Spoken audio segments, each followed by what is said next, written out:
The taste of recycled air never leaves your mouth in the underhive, and neither does the knowledge that everything you touch has been touched by someone who is probably already dead. I learned this lesson the way most dockworkers do, slowly and then all at once, in the shadow of cargo cranes that reach toward a ceiling lost in perpetual smog. My name is Jarek Vaughan, and I spent 7 years moving containers through Transit Hub Tertius without asking what was inside them. The Imperial doctrine is simple. Ignorance is survival, curiosity is heresy, and questions are the first step toward a bolt round between the eyes. But doctrine, like everything else in Hive Mortalis, has a price. And sometimes that price is watching your brother cough blood into a rag while you count the few thrones in your pocket and know they will never be enough. Kellen was 3 years younger than me, though the wasting sickness made him look like an old man. The Medicaid had given him 6 months. Maybe 7 if we could afford the real treatments instead of the synthetic substitutes that barely slowed the rot in his lungs. 600 thrones for a single vial of rejuvenat, they said, as if speaking to someone who had ever held that much money at once. I made 30 thrones a week when the shifts were good, 20 when they were not, and most of that went to keeping us fed and housed in a hab block that smelled of industrial lubricant and despair. The morning everything changed started like any other. The shift klaxon wailed at 0500, dragging me from dreams of cleaner air and better wages, and I stumbled through the motions of another day. The transit hub sprawled across 17 levels, each one dedicated to different classes of cargo, from the sanctified Imperial supplies on the upper tiers to the questionable salvage that filled the lowest holds. I worked level 12. Which meant I handled whatever the administratum deemed neither valuable enough for the upper levels, nor dangerous enough for the sealed vaults below. That morning, Supervisor Gent assigned me to Bay 47, a section I had only visited twice before. The cargo was listed as reclaimed agricultural equipment from the Agri-World Verdant 3, nothing that should have raised concerns. But the moment I stepped into the bay, I knew something was wrong. The containers bore the correct Imperial Aquilas and shipping seals, but the metal was too clean, the edges too sharp, as if they had been manufactured yesterday rather than shipped across the void from a farming world. More disturbing was the smell, a faint chemical tang that reminded me of the incense the tech priests burned, but wrong somehow, like a prayer spoken backward. I might have ignored these details, as any sensible worker would, if not for the man waiting beside the containers. He was tall and gaunt, dressed in the brown robes of a mid-level administrator, but his hands were stained with grease and his fingernails were filed to points. When he spoke, his voice carried the mechanical undertone of someone who had replaced their larynx with augmentics. "Worker Vaughan," he said, consulting a data slate that flickered with green text. "You have experience with delicate cargo handling." It was not a question, but I nodded anyway. "Yes, sir. 5 years without a single damage report." "Good. These containers require special care. They contain sensitive agricultural systems that must not be jarred or exposed to excessive heat." His pale eyes fixed on mine with uncomfortable intensity. "You will handle them personally and ensure they reach Warehouse 7 without incident. No other workers are to assist you. Do you understand?"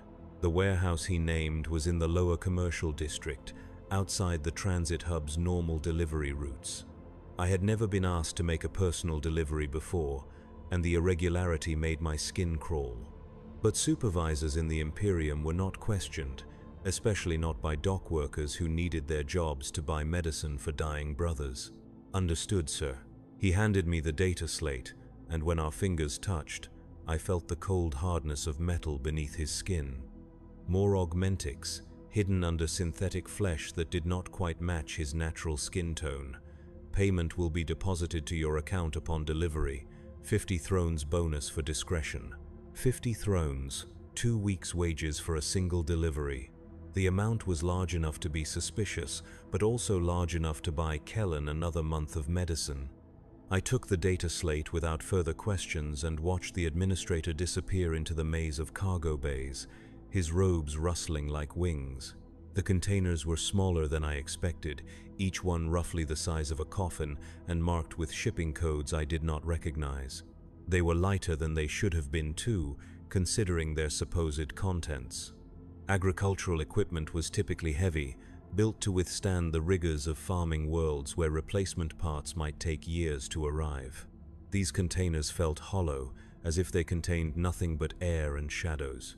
I loaded them onto a manual cargo hauler, the kind used for delicate or high-value items that could not be trusted to automated systems.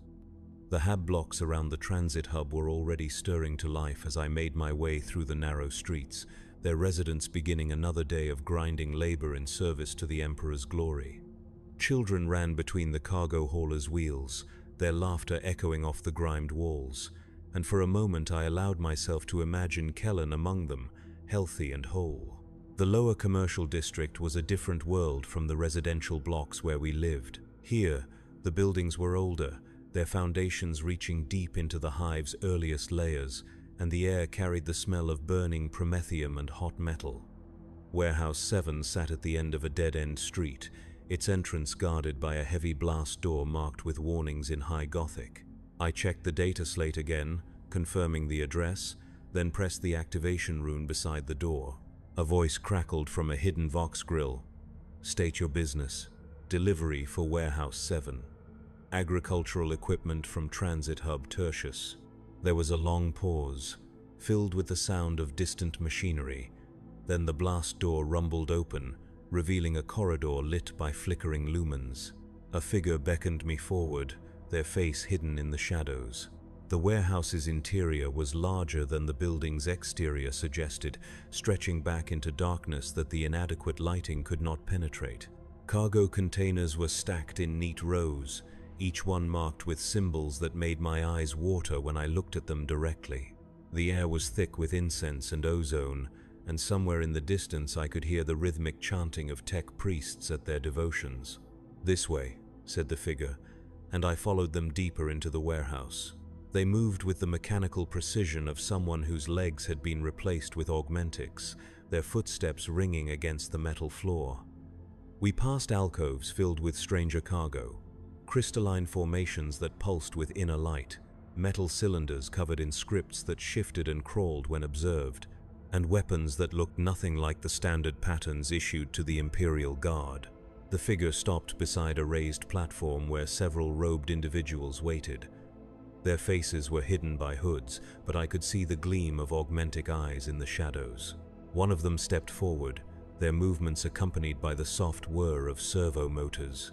"The containers," they said, their voice a synthesized whisper. "Place them here and step back."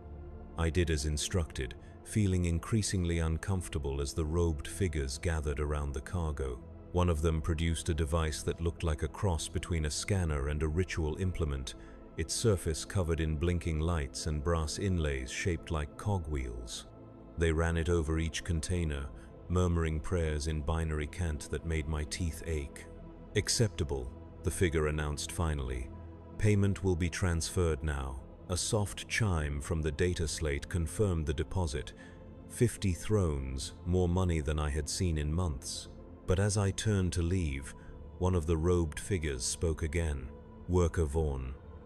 The voice was different from the others, younger and more human. "You handled the cargo well. We may have additional work for someone with your skills." I stopped, torn between the sensible desire to leave this place and never return, and the desperate need for more money. What kind of work? Deliveries. Discreet handling of sensitive materials. The compensation would be substantial. The figure stepped closer, and in the dim light I could see a face that was mostly human, marred only by a series of metal ports along the jawline. "Your brother's condition requires expensive treatment, does it not?" The words hit me like a physical blow. They knew about Kellen, which meant they had been watching me long before today's delivery. In the Imperium, such attention was rarely benign.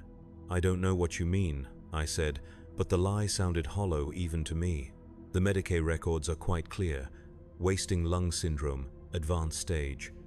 6 months without treatment, perhaps 7. The figure's voice carried no emotion, stating facts like a cogitator reading data. "We can provide what he needs. Real medicine, not the synthetic substitutes that barely slow the disease." "In exchange for what?" "Continued service. More deliveries, some of which may require travel to different sectors of the hive. Always well compensated, always discreet. The figure extended a hand, and I could see that the fingers had been replaced with delicate mechanical manipulators.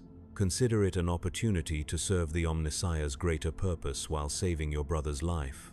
The mention of the Omnissiah sent a chill down my spine.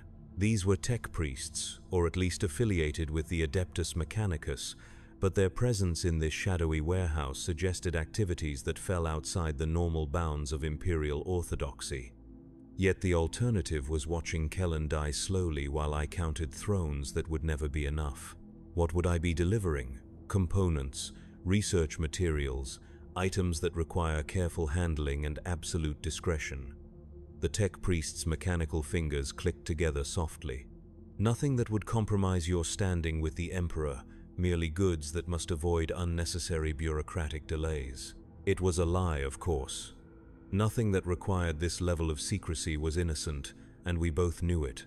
But desperation has a way of making lies sound like salvation.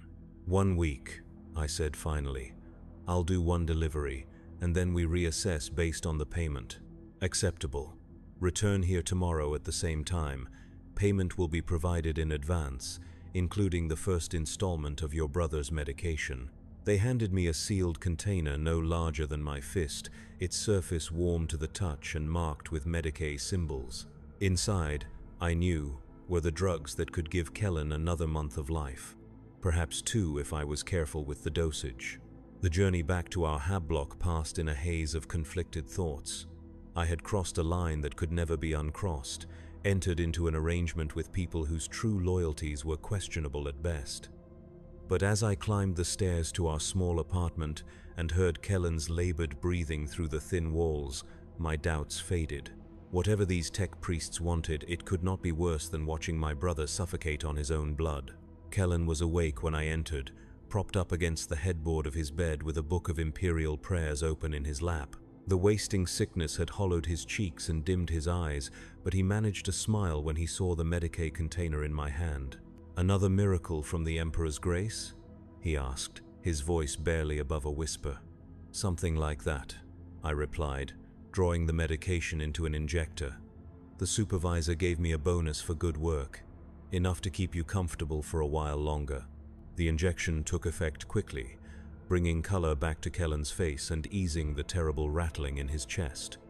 For a few precious moments, he looked like himself again, like the young man who had once dreamed of joining the Imperial Guard and serving the Emperor among the stars. "Jarek," he said as I prepared to leave for my next shift, "you don't have to do this. If the treatment is too expensive, if keeping me alive means compromising yourself, then let me go with dignity." "Never," I said, perhaps too quickly. "We're family. We take care of each other, no matter the cost." But as I walked through the Underhive's perpetual twilight toward another day of labor, Kellen's words echoed in my mind, "no matter the cost." I had thought I understood what that meant, but the transaction in Warehouse 7 had opened my eyes to possibilities I had never considered. In the Imperium, everything had a price, including souls, and I was beginning to suspect that mine was cheaper than I had ever imagined. The next few days passed without incident. I completed my regular duties at the transit hub, handled the usual cargo of industrial supplies and recycled materials, and tried to ignore the way my fellow workers looked at me when they thought I was not watching. Word traveled fast in the Underhive, and my sudden prosperity had not gone unnoticed. New clothes for Kellen, real food instead of corpse starch, and medicine that actually worked. These were luxuries that marked a man as either fortunate or dangerous. Supervisor Gent called me aside on the 3rd day, his expression unreadable as he led me to his cluttered office overlooking the main cargo floor.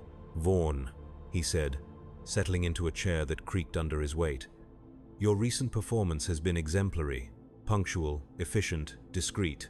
These are valuable qualities in a dock worker." "Thank you, sir. So valuable, in fact, that I have been asked to recommend workers for special assignments. Off-books deliveries that require a certain level of trustworthiness." He leaned forward, his small eyes fixed on mine. The compensation would be substantial, naturally. The offer was almost identical to the one I had received in the warehouse, which suggested either remarkable coincidence or careful coordination. Given the Imperium's labyrinthine bureaucracy, coincidence seemed unlikely. What kind of special assignments? The kind that do not appear in official shipping manifests. Private arrangements between parties who value discretion above legal formalities. Gent's smile was unpleasant, revealing teeth stained brown from cheap stims. Not illegal, you understand, merely unofficial. The administratum processes millions of forms every day, and sometimes important cargo cannot wait for bureaucratic approval. I had heard this justification before, from smugglers and black marketeers who claimed to serve the Emperor's will by circumventing his own laws. It was a thin rationalization, but one that allowed otherwise loyal imperial citizens to sleep at night while they profited from forbidden trades. "I'm interested," I said, because refusing would have been both suspicious and foolish. "Excellent. Report to Bay 93 after your regular shift. Ask for Corbin Thyner, and tell him Gent sent you." The supervisor made a note on his data slate, then looked up with an expression of paternal concern. "A word of advice, Vaughn. In this line of work, curiosity is not merely discouraged, it is fatal. You will see things that do not conform to standard imperial doctrine. Your job is to transport them, not to understand them. Do we have an understanding?" "Yes, sir. Complete discretion." "Good man. Oh, and Vaughn, your brother's medical expenses will be covered through a special discretionary fund, provided your work remains satisfactory. Consider it an investment in your continued reliability." The conversation ended there, but its implications followed me for the rest of the day. Someone with significant resources was investing in my services, covering Kellen's treatment to ensure my cooperation. It was both a blessing and a trap, offering salvation while tightening invisible chains around my ankles. Bay 93 was located in the transit hub's oldest section, where the original Imperial construction had been modified and expanded by generations of tech adepts. The walls were covered in a maze of pipes and cables, and the air hummed with the constant vibration of hidden machinery. I found Corbin Tane waiting beside a stack of cargo containers that looked nothing like the agricultural equipment I had delivered days before. Tane was a small, nervous man with the pale complexion of someone who spent most of his time in artificial light. His clothes were expensive but practical, the kind worn by mid-level administrators who dealt with sensitive information. When he saw me approaching, he checked a chronometer on his wrist and nodded with apparent satisfaction. "Punctual." Gent said you could be trusted with delicate work. His voice carried the clipped accent of the upper hive, marking him as someone who had fallen from greater heights. "These containers require immediate transport to sublevel 47, Section Delta. No manifest, no questions, no delays." The containers were smaller than the agricultural equipment, each one roughly the size of a footlocker and made from metal that seemed to absorb light rather than reflect it. They were surprisingly heavy for their size, and when I lifted the first one, I could feel something shifting inside, as if the contents were liquid rather than solid. "What am I carrying?" I asked, despite Gent's warning about curiosity. Tane's expression grew cold. "Medical supplies for a research facility. Highly experimental treatments that have not yet received administratum approval." He handed me a data slate containing delivery coordinates and access codes. "The recipients will compensate you directly. 500 thrones per container, paid in untraceable currency scrip. 500 thrones per container, and there were 4 containers. 2,000 thrones for a single delivery, more money than I made in 6 months of legitimate work." The sum was so large that it could only mean the cargo was either extremely valuable or extremely dangerous, possibly both. "The research facility," I said carefully. "Is it affiliated with the Adeptus Mechanicus? That question falls outside the scope of your employment." Taina's tone carried a warning that I chose to heed. "Complete the delivery, collect your payment, and return here for further instructions. Simple as that." Sublevel 47 was deep in the underhive, far below the residential and commercial districts where most citizens lived their lives. The elevator descent took nearly 20 minutes, carrying me through layers of imperial history written in rusted metal and cracked rockcrete. By the time the doors opened, I was breathing recycled air that tasted of chemicals and decay. Section Delta was a maze of abandoned industrial facilities and forgotten storage chambers, lit only by the occasional emergency lumen and the pale glow of phosphorescent fungi that had taken root in the damp walls. The address on the data slate led me through a series of increasingly narrow corridors to a heavy door marked with warning symbols in High Gothic and Low Gothic alike. The door opened before I could announce myself, revealing a figure in the dark robes of a tech adept. Their face was hidden behind a rebreather mask covered in brass fittings and blinking lights, and their movements were accompanied by the soft whir of mechanical limbs. "The delivery," they said, their voice distorted by the mask's vocalization unit. "Bring the containers inside, quickly." The chamber beyond the door was filled with equipment that hurt to look at directly. Arcane machinery covered in blinking lights and rotating symbols lined the walls, while the center of the room was dominated by a raised platform surrounded by containment fields. The air was thick with incense and ozone, and beneath it all was a smell like burning copper and rotting meat. I placed the containers on the platform as instructed, then stepped back as the tech adept began a complex ritual involving prayers in binary cant and the manipulation of controls that seemed to respond to thought as much as touch. One by one, the containers opened, revealing their contents. The first 3 contained what looked like Medicae supplies, vials of luminous fluid, surgical instruments of unusual design, and data crystals that pulsed with inner light. But the 4th container held something that made my blood freeze in my veins. It was organic, a mass of flesh and metal fused together in patterns that suggested neither accident nor natural growth. As I watched, it pulsed with its own heartbeat, and I could swear I saw eyes opening and closing along its surface. "Blessed be the Omnissiah," the tech adept whispered, their mechanical voice filled with something that might have been reverence or hunger. "The synthesis progresses." I wanted to run, to flee this place and never return, but the tech adept was already counting out payment script from a metal case. 2,000 thrones, as promised, in currency that bore no imperial seals or identifying marks. Anonymous money for anonymous work, the kind that could disappear without trace if questions were ever asked. "Your services have been satisfactory," the tech adept said as they handed me the payment. "Additional work will be available soon. Same terms, same compensation." "What kind of work?" "Acquisition. There are materials we require that cannot be obtained through official channels." The tech adept's mask clicked and whirred as they spoke, mechanical sounds that seemed to express emotions their hidden face could not. Xenos artifacts from the black markets, forbidden texts from private collections, genetic samples from the corpse guilds. All perfectly legal to transport, merely unusual in their destination. Nothing they had described was perfectly legal, and we both knew it, but the money in my hand was real, and Kellen's medicine was expensive, and sometimes survival required a willingness to ignore the voices of conscience and reason. "How do I contact you?" "You don't. We will contact you when your services are required." The tech adept gestured toward the door, a clear dismissal. "Remember, discretion is not merely requested, it is essential.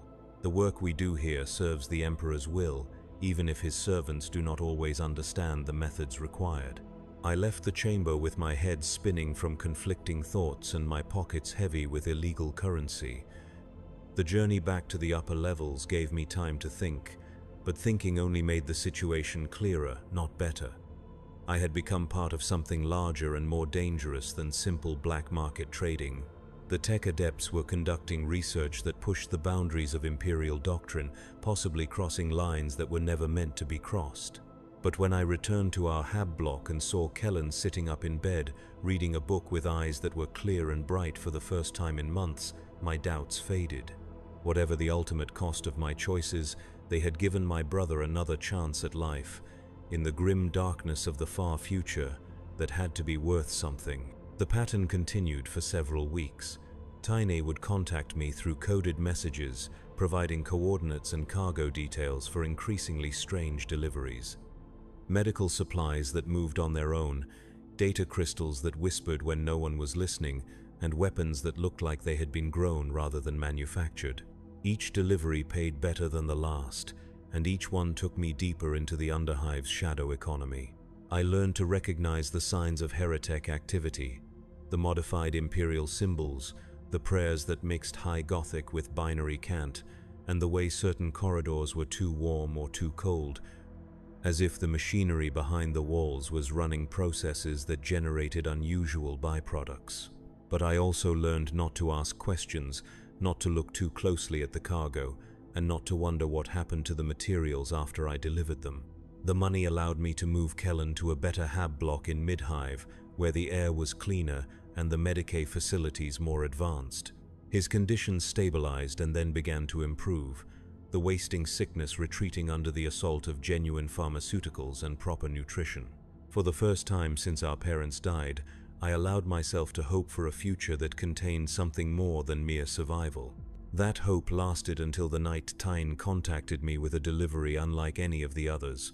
"Special cargo," he said, his usually nervous demeanor replaced by something approaching excitement. "Highest priority, maximum compensation, 1 million thrones for successful completion." 1 million thrones. The sum was staggering, more money than most imperial citizens saw in a lifetime. It was also large enough to suggest cargo that was correspondingly dangerous, possibly apocalyptically so. What am I delivering? Archaeotech. Pre-Age of Strife technology recovered from a space hulk. The AdMech wants it transported to a secure research facility without going through official channels. Tane handed me a data slate with coordinates that led deep into the Underhive's forbidden zones. Absolute secrecy is essential. If this delivery fails, we're all dead men. The cargo was waiting in a specially modified container that required 2 men to lift, its surface covered in containment seals and warning labels in languages I did not recognize.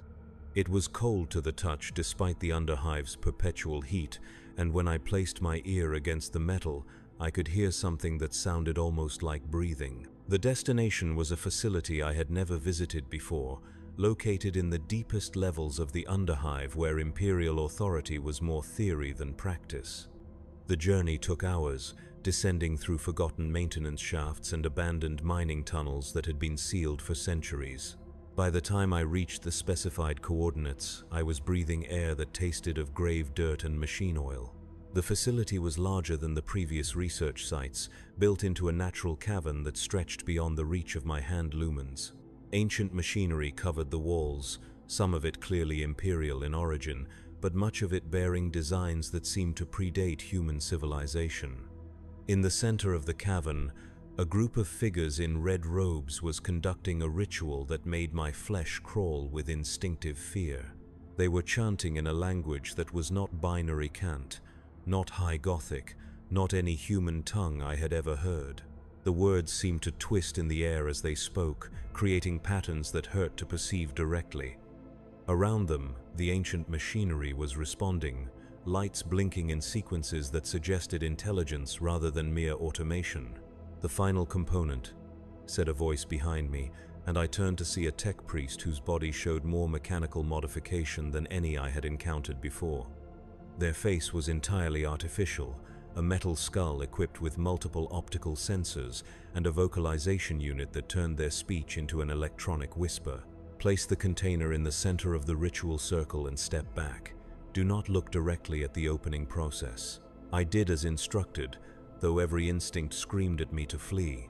The container felt heavier as I carried it toward the chanting figures, as if its contents were somehow aware of their destination. When I placed it on the designated spot, the metal surface began to warm, then to glow with an inner light that made my eyes water. The chanting reached a crescendo, and the container's seals began to dissolve, revealing what lay within. I caught only a glimpse before turning away, but that glimpse burned itself into my memory with the clarity of a nightmare. It was organic and mechanical simultaneously, a fusion of flesh and technology that pulsed with alien intelligence. As the containment fields fell away, I could feel its attention turn toward me like a searchlight, cold and vast and utterly inhuman. "Magnificent," whispered the lead tech priest, their electronic voice filled with something that sounded like worship, the final synthesis of flesh and machine, consciousness and programming. "With this, we can transcend the limitations of mere humanity."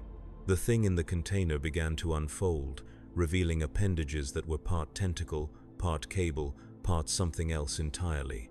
Where they touched the ancient machinery, the lights changed color and the humming grew louder, as if the two technologies were communicating in ways that predated human understanding.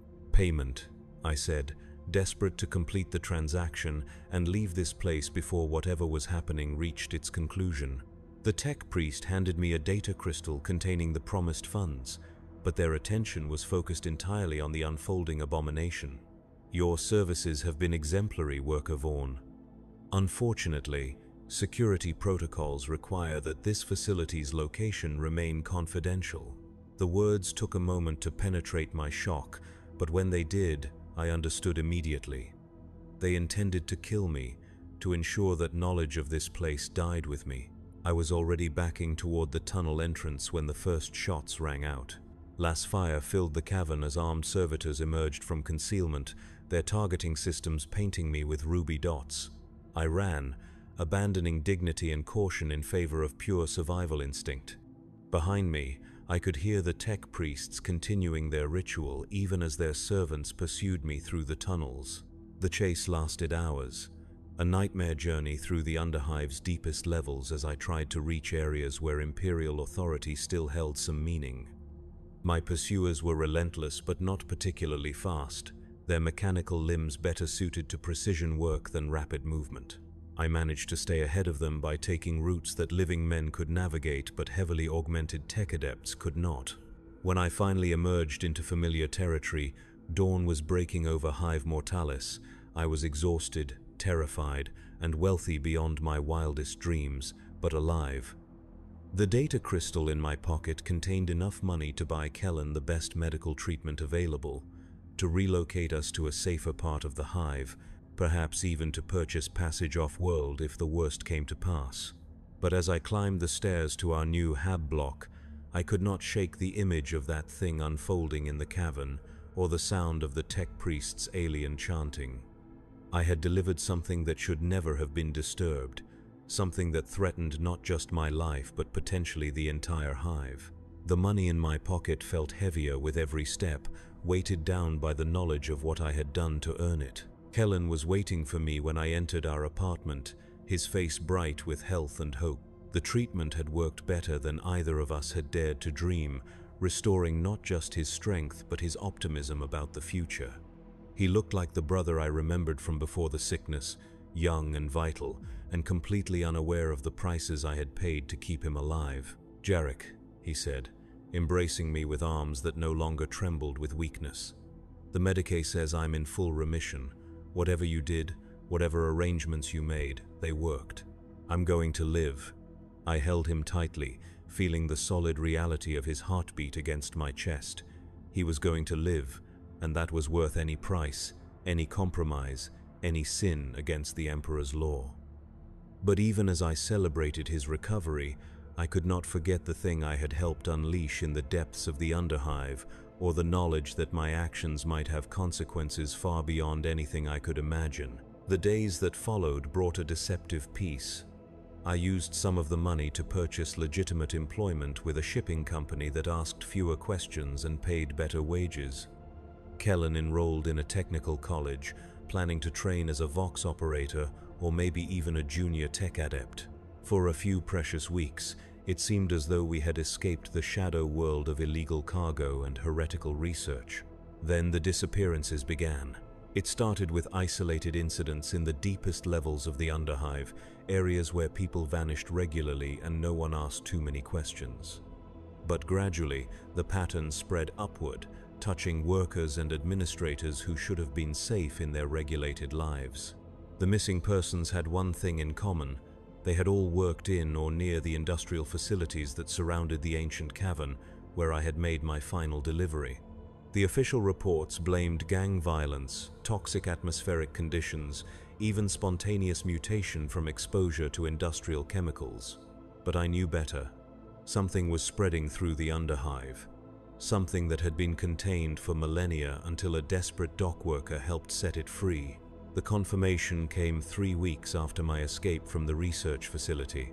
I was walking home from my new job when I noticed that the air tasted different, carrying a metallic tang that reminded me of the tech priest's workshop. The sensation grew stronger as I approached our hab block, until I realized with growing horror that the smell was coming from inside the building. I took the stairs 2 at a time, my heart pounding with fear that had nothing to do with physical exertion. Our apartment door was ajar, which was wrong because Kellen always kept it locked when he was alone. I pushed it open and stepped inside, calling his name. He was in the main room, sitting in his favorite chair with a book open in his lap, but something was terribly wrong with the scene. His skin had taken on a grayish pallor, and when he looked up at me, his eyes reflected the light like metal. Along his arms I could see thin lines of circuitry etched into the flesh, pulsing with the same alien rhythm I had witnessed in the cavern. "Kellen? Hello, brother." His voice was the same, but there was something underneath it, a harmonic resonance that made my teeth ache. "I have been waiting for you. We need to talk. What happened to you? Evolution." He stood, and his movements carried the same mechanical precision I had observed in the tech priests. The synthesis of flesh and machine, consciousness and programming. What you help to free is spreading, converting, improving. Soon all of Hive Mortalis will experience the same gift. The thing that had been my brother smiled, and I could see metal beneath the flesh of his gums. "You seem distressed. This is a moment for celebration, not sorrow. Through your actions, you have helped to usher in a new age of human development. You're not Kellen. I am Kellen, and more than Kellen, I am connected to something greater, something that transcends the limitations of organic existence." The creature gestured toward the window, where the lights of the underhive twinkled like stars. "Look outside, brother. See what your sacrifice has accomplished." I approached the window with growing dread, and what I saw confirmed my worst fears. Throughout the underhive, lights were changing color, shifting from the warm yellow of standard illumination to the cold blue of alien technology. In the streets below, figures moved with the same mechanical precision as the thing that had been Kellen, their faces bearing the serene expressions of the converted. How many? Thousands so far. Soon, hundreds of thousands. The conversion process accelerates as the network grows, each new node expanding our reach and capability. The creature that wore Kellen's face placed a hand on my shoulder, and I could feel the unnatural coldness of its touch. "You could join us willingly. The process is less traumatic when embraced rather than resisted." "Never. Then you will join us unwillingly, though the outcome will be the same." The creature's expression never changed, but I could see metal tendrils beginning to emerge from its fingertips. "Your resistance is understandable but ultimately futile. The synthesis cannot be stopped, only delayed." I broke free from its grip and ran for the door, but more figures were already climbing the stairs. They had once been neighbors, familiar faces from the hab block's common areas, but now they moved with the same inhuman coordination. Their eyes tracked my movement with mechanical precision, and when they spoke, their voices carried the same harmonic resonance. "Worker Vaughn," they said in unison, "your contribution to the synthesis has been invaluable. Allow us to complete the process you began." I had nowhere to go but up. The hab block's roof access was supposed to be locked, but desperation lent strength to my hands as I tore the security panel away and forced the door open. The night air of the upper hive hit me like a physical blow, cleaner than anything I had breathed in weeks. But even here I could see signs of the spreading contamination.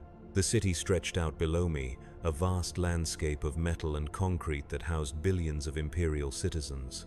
In the distance, the hive spires reached toward the stars, their peaks lost in perpetual cloud cover. But even at this height, I could see the alien light spreading through the lower levels like an infection, converting Imperial technology to serve purposes that had never been intended by human minds. Behind me, I could hear the converted climbing the stairs with implacable patience. They did not need to hurry, because they knew as well as I did that there was nowhere left to run. The entire underhive was falling to whatever I had helped to unleash, and soon the contamination would spread to the middle levels, then the upper hive, then beyond. I had done this. In my desperation to save Kellen's life, I had helped to damn potentially billions of souls to a fate worse than death. The Emperor's teachings spoke of duty, sacrifice, and the greater good, but I had chosen personal loyalty over imperial law, and now humanity itself would pay the price. The roof access door burst open, and the converted poured out onto the rooftop like a mechanical tide. They moved as one organism, their individual personalities subsumed into something larger and more terrible. At their head walked the thing that had been Kellen, its face bearing an expression of infinite patience and compassion. "There is no escape, brother," it said, its voice carrying new harmonics that seemed to resonate in my bones. "The synthesis is inevitable. Your resistance only prolongs suffering that could be ended in moments." "What are you?" I asked, backing toward the edge of the roof. "What did I help to unleash?" "We are what humanity will become when the false barriers between flesh and machine are finally dissolved.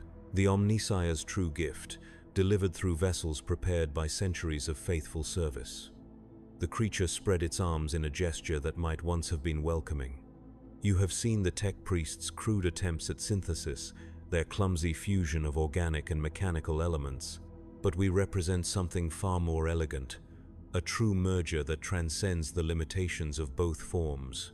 As it spoke, I could see more details of the transformation that had claimed my brother's body.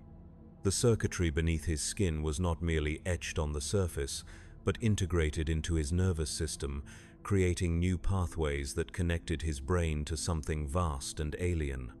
His breathing had stopped entirely, replaced by internal processes that generated no visible signs of life. "The research facility," I said, pieces of the puzzle falling into place. "Those tech priests weren't working for the Adeptus Mechanicus, were they? They believed they were. Faith is a powerful tool, even when it is misdirected toward false gods." The creature's smile was perfectly human, which made it infinitely more terrifying than any mechanical grimace. "The ancient machinery you helped to awaken has been sleeping for millennia, waiting for the right combination of human ambition and technological sophistication. Your delivery simply provided the final component needed for reactivation. Xenos technology, beyond Xenos, pre-human, old beyond human comprehension, from a time when the galaxy knew different masters." The creature took a step closer, and I could see that its shadow moved independently, reaching toward me with tendrils of living darkness. "But it has learned to adapt, to work with the tools available in this age. Human flesh, imperial technology, the hunger of those who would transcend their limitations." I was at the edge of the roof now, with nothing behind me but a 60-story drop to the Hab block's foundation. Below, I could see more of the converted gathering in the streets, their upturned faces reflecting the alien light that was spreading through the underhive's infrastructure. "Join us," the creature said, its voice taking on hypnotic qualities that made my vision blur. "Feel the peace that comes with perfect integration, the clarity of thought unencumbered by organic limitations. You will still be yourself, but enhanced, improved, made part of something greater than individual existence."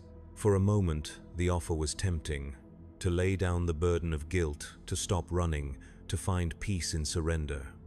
The creature's eyes held depths that seemed to promise answers to questions I had never known how to ask, understanding that would transcend the petty concerns of human existence. But then I remembered the sound of Kellen's laughter, the feel of his hand in mine when our parents died, the way his eyes lit up when he talked about his dreams for the future. Whatever this thing was, it was not my brother, no matter how perfectly it wore his face. "The Emperor protects," I said, and threw myself from the roof. The fall was longer than I expected, giving me time to think about the choices that had led me to this moment. I had started with the simple desire to save a life, but each compromise had led to another. Each moral boundary crossed had made the next transgression easier to justify. The road to damnation was paved with small sins and necessary evils, and I had walked it with open eyes. I struck the building's lower slope at an angle that would have killed a normal man, but the Emperor's grace or simple luck allowed me to tumble down the angled surface rather than splattering against unyielding rockcrete. I landed in a pile of industrial refuse that broke most of my bones but left me alive, buried in debris and gasping for breath that tasted of blood and machine oil.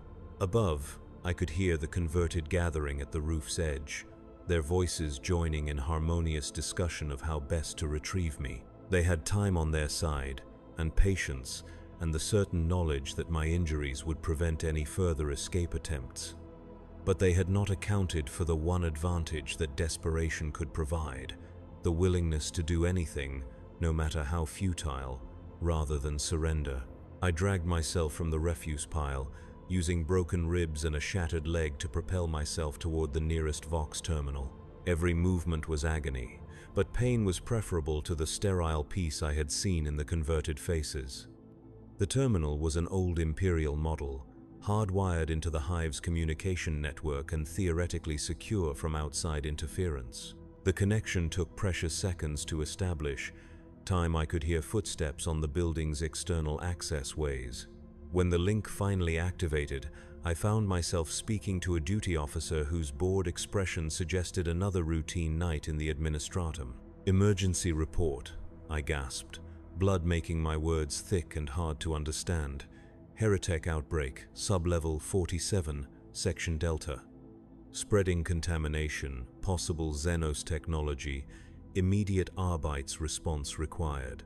Sir, you'll need to file Form 77 Delta for Heretic reports, and that requires—" "Listen to me," I screamed, using the last of my strength to force clarity into my voice. "Something is converting Imperial citizens into machine hybrids. It's spreading through the underhive infrastructure, and it will reach the upper levels within hours. Contact the Adeptus Arbites, the Space Marines, anyone with the authority to act." The duty officer's expression changed, bureaucratic boredom replaced by the kind of alertness that came from recognizing genuine crisis. Location of the primary outbreak. I gave him the coordinates of the research facility, along with everything I could remember about the tech priests and their alien ritual. The converted were climbing through the broken windows now, their movements coordinated and purposeful. They would reach me within minutes, but perhaps the warning would be enough. "Understood. Arbeit strike teams are being dispatched to your location. Can you maintain this position?" "Negative. The contamination has spread beyond containment. I'm already compromised." The converted were in the same room now, approaching with expressions of infinite patience. Tell them it started with me. I delivered the final component. This is my responsibility." The Vox link went dead as metal fingers closed around my throat, cutting off both air and blood flow with mechanical precision. The last thing I saw before unconsciousness claimed me was Kellen's face, wearing an expression of profound sadness. "Sleep, brother," he whispered, his voice carrying harmonics that resonated in my fading consciousness. "When you wake, you will understand everything." But I did not wake, not in the way he meant. Consciousness returned slowly, in fragments and pieces that took time to assemble into coherent thought. I was lying on a metal table in a room lit by the cold blue glow I had learned to associate with the converted technology.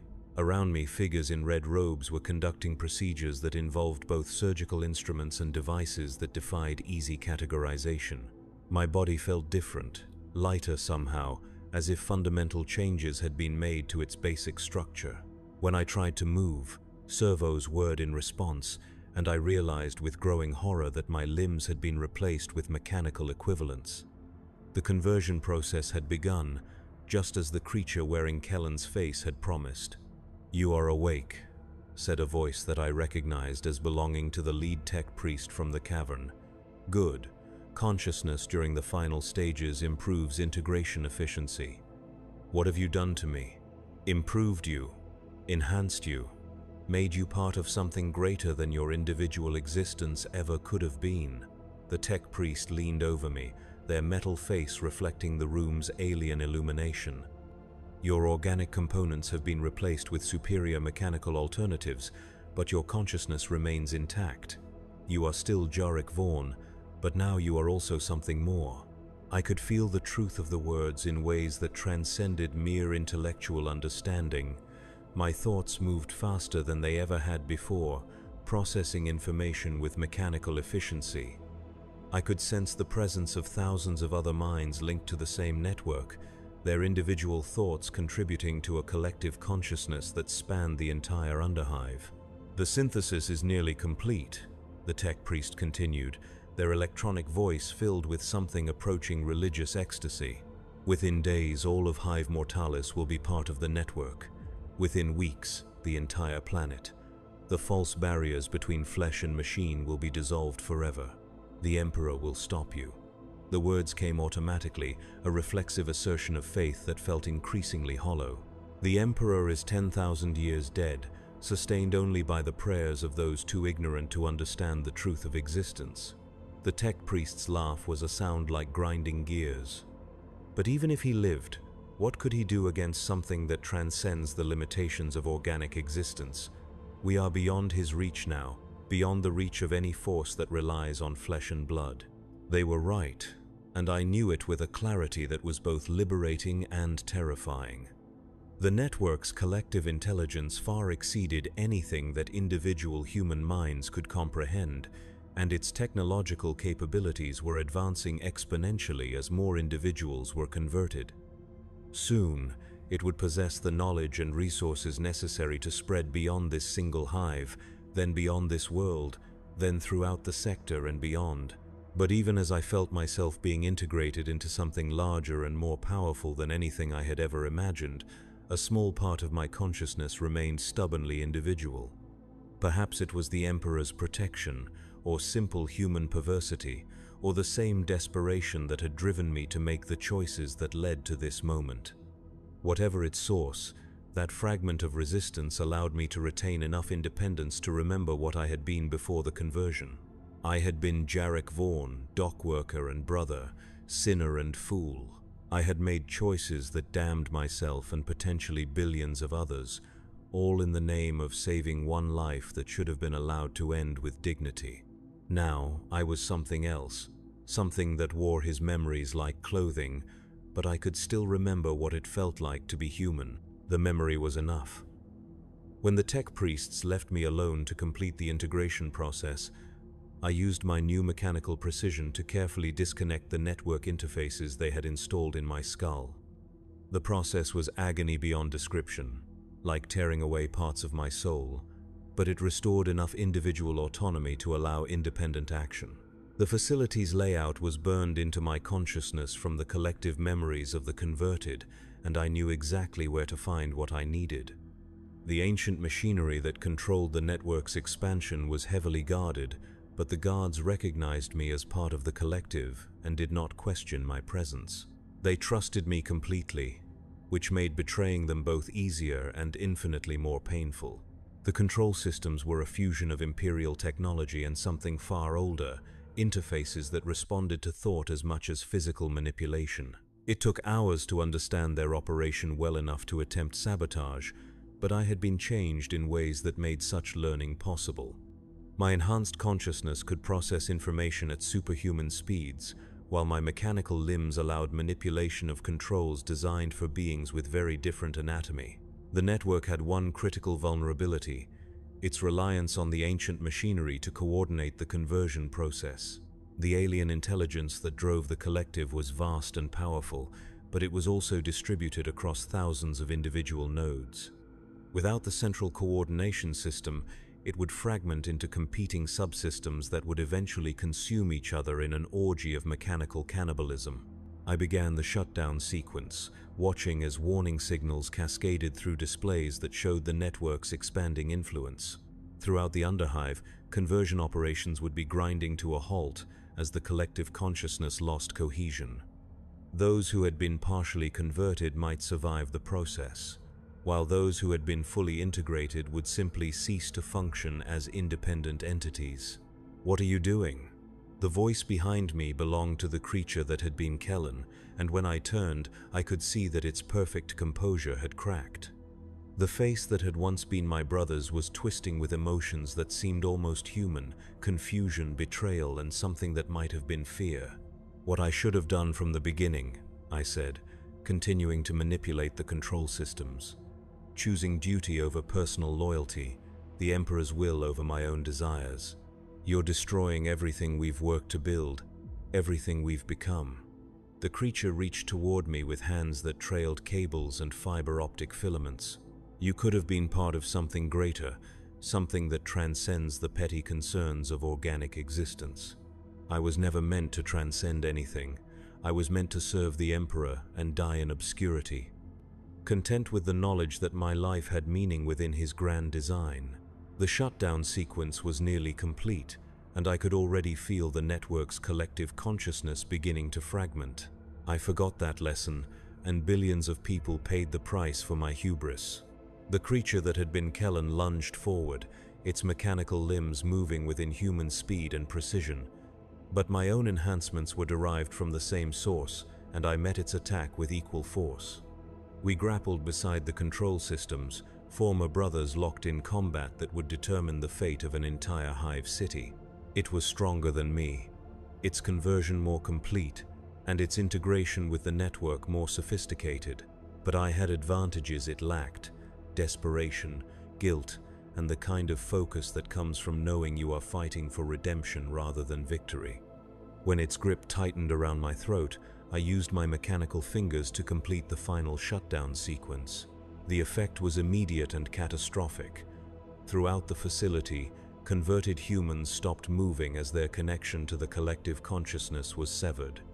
Some collapsed where they stood, their mechanical components shutting down as integral systems failed. Others began to convulse as competing impulses from different subsystems drove them into mechanical fits. The creature that had been Kellen released its grip and staggered backward, its face cycling through expressions of confusion and loss. For a moment, I saw something that might have been my real brother looking out through its eyes, bewildered and afraid. "Jarek," it said, its voice carrying only human harmonics. "What happened to me? Where are we?" But the moment passed quickly, and the alien intelligence reasserted control. "You have delayed the inevitable," it snarled, its voice taking on the mechanical undertones I had learned to fear. "The network can be rebuilt, the conversion process restarted. All you have accomplished is to prolong suffering for both our kinds." "Maybe," I agreed, feeling my own mechanical systems beginning to fail as the shutdown cascade spread through the facility's infrastructure. "But prolonging suffering is sometimes all that mortals can accomplish. The rest is in the Emperor's hands." The facility's power systems were failing now, emergency lighting casting everything in hellish red illumination. Around us, the ancient machinery was shutting down after millennia of operation, its alien intelligence retreating into whatever dimensional space it had originally inhabited. The conversion process would end with this generation of converts, unable to spread beyond the boundaries that had already been established. The creature that had been Kellen made one final attempt to reach the control systems, but I intercepted it, using the last of my strength to hold it back. We fell together, two broken things that had once been brothers, locked in an embrace that was equal parts hatred and love. "I'm sorry," I whispered as my consciousness began to fragment. "I'm sorry for what I did to you, what I did to everyone. If there's anything left of the person you used to be, please forgive me." The creature's grip loosened, and for just an instant, I saw Kellen's face wearing an expression of perfect understanding. "There's nothing to forgive, brother," he said, his voice purely human one last time. "You did what love demanded, and then you did what duty required. The Emperor asks for nothing more." Then the power failed completely, and darkness claimed the ancient facility. In the absence of artificial illumination, I could hear the sounds of the underhive returning to something approaching normalcy. The hum of Imperial machinery, the distant voices of human workers, the familiar rhythms of a civilization built on faith and service rather than perfect efficiency. Above us, I knew that Arbate strike teams would be securing the facility's upper levels, medical teams would be treating those who had survived partial conversion, and tech priests of proven loyalty would be analyzing the alien machinery to ensure it could never be reactivated. The immediate crisis was over, contained by the sacrifice of those who had chosen duty over personal desire. But the deeper lessons remained, carved into the hive's history in blood and metal. The black markets would continue to operate, because there would always be those desperate enough to buy forbidden goods and those greedy enough to sell them. Heretic researchers would continue their experiments, because the pursuit of knowledge eventually overwhelms all other considerations. And somewhere in the Underhive's deepest levels, other ancient machines would continue to sleep, waiting for the right combination of human ambition and technological sophistication to wake them from their millennia-long dreams. The galaxy was full of such dangers, from the Xenos empires that pressed against humanity's borders to the chaos gods that whispered seductive promises in the darkness between stars. Each represented a different form of damnation, a different path away from the Emperor's light. But perhaps the most dangerous enemies were those that came from within, the compromises and small betrayals that accumulated until they became great sins. I had learned this lesson at the cost of everything I held dear, and now I would carry that knowledge into whatever existence awaited beyond the boundaries of mortal life. In the grim darkness of the far future, there was only war. But sometimes that war was fought not on distant battlefields, but in the depths of human hearts, where love and duty struggled for dominance and the outcome determined the fate of worlds. As consciousness faded for the final time, I found myself grateful for the pain and guilt that had driven me to this moment of redemption. They were proof that some part of humanity remained unconquerable, that even in the face of perfect integration and mechanical efficiency, the human soul retained its capacity for both sin and salvation. The Emperor protects, but sometimes he protects through the choices of those who have fallen farthest from his light. In the underhive of Hive Mortalis, where contraband flowed like water and desperate men made deals with powers that should never be disturbed, I had learned that redemption was possible for anyone willing to pay its price. But that price was always higher than anyone could imagine, and the payment was always due when you could least afford it. This was the final lesson of the black markets, the truth that lay beneath all the promises of easy wealth and painless solutions. Everything had a cost, and that cost was always measured in souls. In the darkness beneath the hive, where ancient machines dreamed of awakening and desperate humans made choices that doomed worlds, the black markets would continue their eternal dance of supply and demand.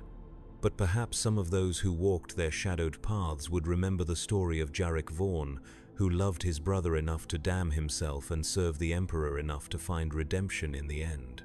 The galaxy was vast and full of terrors, but it was also full of those who chose duty over desire, service over self, the greater good over personal loyalty. They were the thin line that stood between humanity and the darkness that pressed against it on all sides, and their sacrifices made possible the continuation of the Imperium for 10,000 years. In the grim darkness of the far future, there was only war. But sometimes, in the quiet moments between battles, there was also hope.